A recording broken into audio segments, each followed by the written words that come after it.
The big advantage of granules is that it's easier to measure out a precise dose.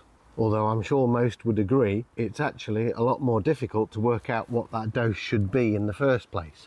But really, the big upside of granules is that they act very quickly. They need to be pre-dissolved in water first. You can take some water at 40 degrees from your tub and pre-dissolve them if you like, but top tip, take 40-degree water out of your tub, stick it in the microwave for a couple of minutes and get the temperature of this water up to around 60 or 70 degrees C. Either that or take hot water out of your water tap at 60 degrees C, because the higher temperature makes it a lot easier for the tablets to dissolve.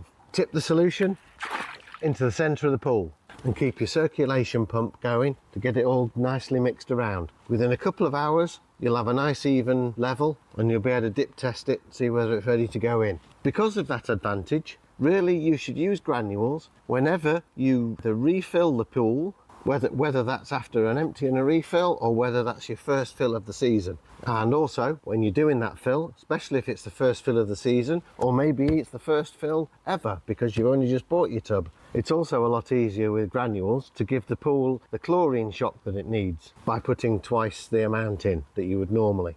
It is important though to pre-dissolve your granules. Don't just throw them in the pool, that's a no-no. If they get through the filter system and get into your pump, they can wreck it and your warranty will not be covered.